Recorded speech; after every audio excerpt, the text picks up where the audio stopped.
So there's a lot of rumours about a potential heavyweight fight for the WBC title between Dillian, the body snatcher White, and Deontay Wilder. Deontay Wilder's got a fight coming up against Andre Ward, which in most people's opinion is little more than a comeback fight after Wilder's injury. You know, he's expected to come through that in relative ease.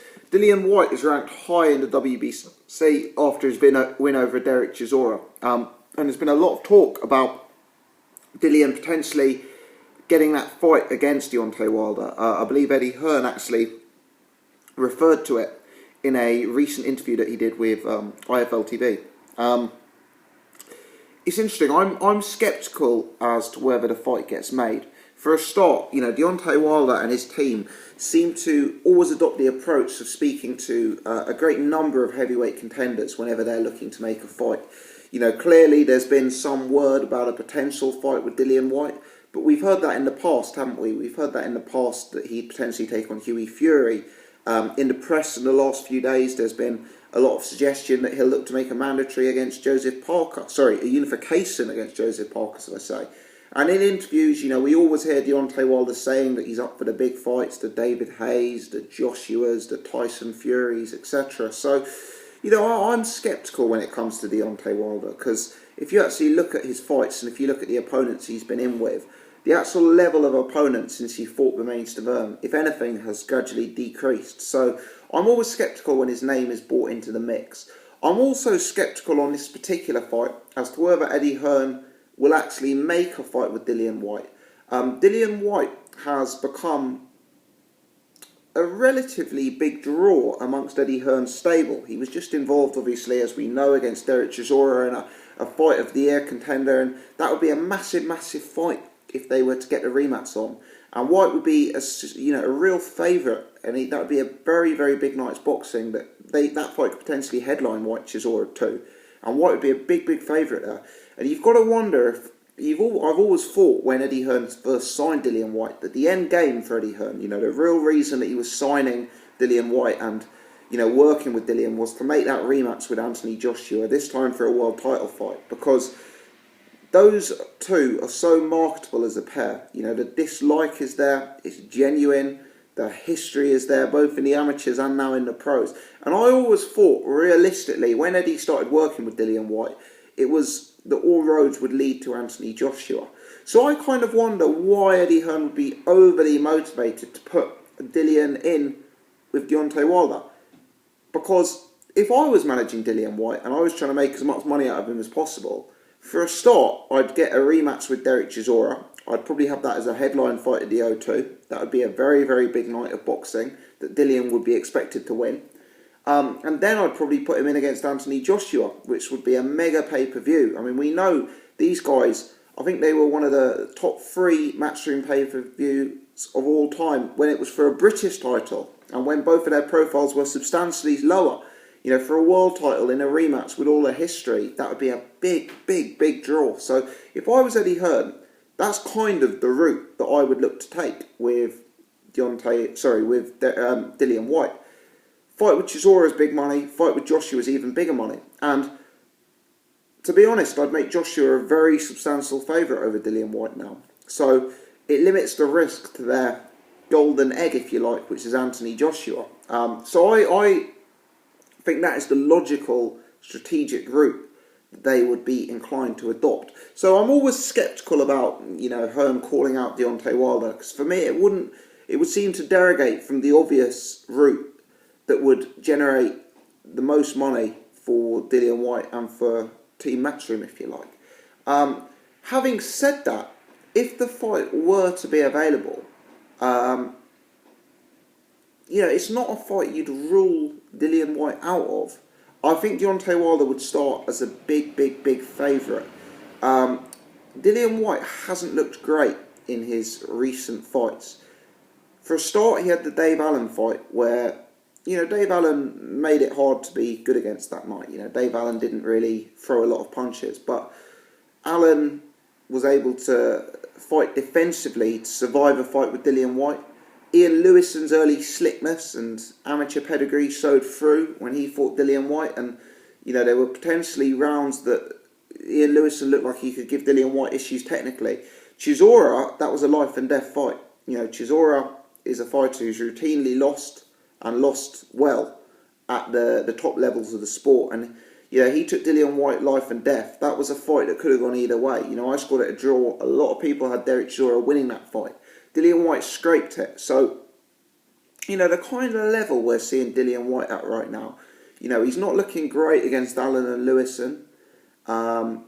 He's going life and death with Derek Chisora.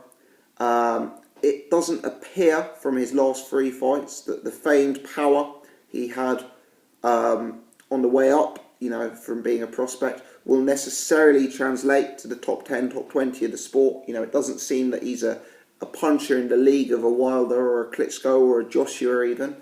And, you know, technically, Dillian Whyte, even though Dillian Whyte's technique has improved, you know, he's jabbing, he's boxing a bit better, he's still a little bit ungamely, a little bit uncoordinated in there, and, you know, defensively, he's a little bit wide still. So, for me, I'd make Deontay Wilder a real favourite in that fight. I don't think Deontay Wilder would have too much problem catching Dillian Whyte. And I think Deontay Wilder, with his athleticism and speed and snap to his punches from long range, could, you know, have real success against Dillian Whyte. And you know Deontay Wilder's a ferocious puncher, so if he was able to start landing and start picking away at Dillian Whyte, it could be a real tough night for Dillian. Having said that, Wilder's a guy who's got defensive frailties of his own. Wilder's a guy who, for me, has never looked truly comfortable when someone puts the pace on him. And the punch resistance issues on Deontay Wilder still loom large. I think it's not just a punch resistance issue with Deontay Wilder, though. It's a defensive awareness issue. You know, he's famed for backing up in straight lines with his chin in the air. And we've seen him very vulnerable a few times. And a guy like Dillian Whyte, who's so determined, you just wonder if he got in a position where he could start to close the range on Deontay Wilder and maybe take a few jabs to get in and to try and catch Deontay Wilder. You just wonder if Dillian Whyte was able to, you know, get under that Wilder jab and serve it up to Wilder. It's kind of unclear how Wilder would respond. So for me, it's an interesting fight.